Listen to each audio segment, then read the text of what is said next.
Welcome back to my channel. చాలా డేస్కి మళ్ళీ మన ఛానల్ అయితే లాంగ్ వీడియో వచ్చేస్తుంది అనమాట. డ్యూరేషన్ చాలా తక్కువ కాబట్టి మీరు కూడా చాలా ఈజీగా కూడా చూసేయచ్చు అనమాట. ఈరోజు వీడియో ఏంటంటే ఆల్రెడీ తమ్ముళ్ళు చూసి వచ్చే వాళ్ళకి తెలిసే ఉంటుంది, పక్కా కొలతలతో ఆవకాయ పచ్చడి పట్టించడం ఎలా అన్నది. సో దానికోసం మనకి ముందుగా కావాల్సింది ఏంటంటే పుల్లటి మామిడికాయలు. సో మనకు మార్కెట్లో కూడా మామిడికాయలు దొరుకుతూ ఉంటాయి కదా. సో మంచిగా తెచ్చుకొని మంచిగా ముక్కలు అయితే కొట్టించుకోవాలన్నమాట. ఏ సైజులో ముక్కలు కొట్టించుకుంటే బాగుంటుంది మీకు అయితే చూపించేస్తాను. సో ఈ విధంగా అయితే మాత్రం చిన్న చిన్న ముక్కలకైతే కట్ చేయించుకొని వాటికి తడి ఇదేమీ లేకుండా, అలాంటి మచ్చలు ఇలాంటివి ఏమీ లేకుండా అయితే మంచిగా ఈ విధంగా అయితే మాత్రం తుడుచుకోవాలి. చూస్తున్నారు కదా. సో ఈ విధంగా తుడుచుకొని అయితే పక్కనైతే పెట్టుకోవాలి. ఇంతే కాకుండా ఈ పచ్చడికి మనకి ఇంగ్రీడియంట్స్ ఏమేమి కావాలని కూడా మీకు అయితే చెప్పేస్తాను. కారం, సాల్ట్, అలానే ఒక 2 టేబుల్ స్పూన్స్ పసుపు, మెంతులు ఒక 2 టేబుల్ స్పూన్స్, అలానే ఆవపిండి, మెయిన్ ఏంటంటే ఆయిల్, అలానే కొన్ని వెల్లుల్లి గుడ్లు అనమాట. సో దానికోసం ఇవన్నీ అయితే మనకు కావాలి. అవన్నీ అయితే పక్కన అయితే పెట్టుకొని, నేను కొలతలతో చెప్తాను కాబట్టి ఇంగ్రీడియంట్స్ అవి చెప్పాను కానీ ఎంత అనేది చెప్పలేదు కదా. సో అది కూడా చెప్పేస్తాను. ముందుగా ఏంటంటే ఈ విధంగా వెల్లుల్లి అయితే గుడ్లు అయితే తీసుకొని పక్కన అయితే పెట్టుకోవాలి. ఇదైతే అంత ఈజీ అయితే కాదనమాట. సో అవి తీసుకొని పక్కన పెట్టిన తర్వాత మనకు ఆవకాయ ప్రాసెస్ అయితే స్టార్ట్ చేసేసుకోవచ్చు.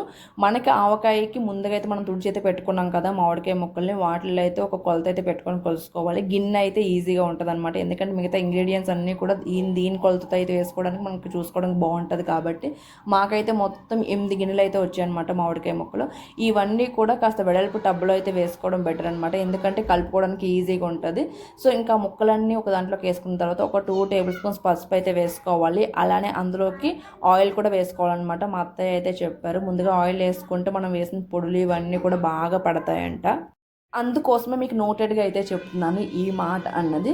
సో మనకు ముందుగా అయితే మామిడికాయలు అయితే మీకు లెక్క అయితే గుర్తున్నది కదా, 8 గిన్నెలు అయితే వచ్చాయి. సో దానికోసం మనకు 1 గిన్నె సాల్ట్ అయితే పడుతుంది, అలానే ఒక 2 గిన్నెల కారం అయితే పడుతుంది అనమాట.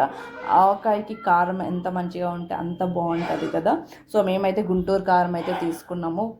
దగ్గరలో అది లేని వాళ్ళు ఎంటీఆర్ మసాలా ఇలాంటివి కొన్ని అయితే వేసుకుంటారు కదా. సో ఆ విధంగా వేసుకున్న తర్వాత ఒక చిటికుడు 1 టేబుల్ స్పూన్ అలా మెంతులు అయితే వేసుకోవాలి. అలానే 2 గిన్నెలు 2 గిన్నెలు అయితే మాత్రం మనకి ఆవపిండి అయితే తీసుకోవాలి. మనకి ఆవకాయకి ఆవపిండి కూడా అంత ఇంపార్టెంట్. అలానే మనం ముందుగా ఒలిచిపెట్టుకున్న వెల్లుల్లి గుడ్లు కూడా వేసుకొని, అలానే మనకి మెంతులు అనేవి ఒక 2 టేబుల్ స్పూన్స్ వేసుకున్నాం, 1-2 టేబుల్ స్పూన్స్ వేసుకున్నాం అన్నాం కదా. అలానే కొంచెం అనమాట మెంతి పొడి అయితే వేసుకోవాలి. ఒక పావు వంతు కన్నా తక్కువే అయితే ఉండాలన్నమాట, పావు కూడా కాదు.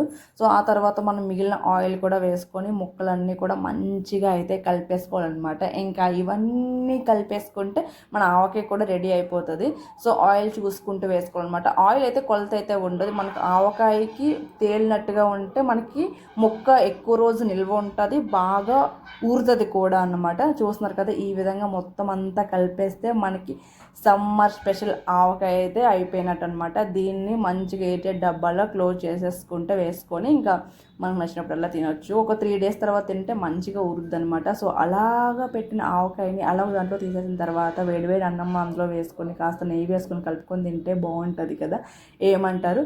సో ఆల్మోస్ట్ అందరికీ ఈ వీడియో నచ్చిందని అనుకుంటున్నాను. ఎంతో కొంతమందికైనా యూజ్ అవుతుందని అయితే ఈ వీడియో అయితే పోస్ట్ చేస్తున్నాను అనమాట. ఐ హోప్ మీ అందరికీ వీడియో నచ్చినట్టయితే please like, share, subscribe to my channel. Thank you for watching.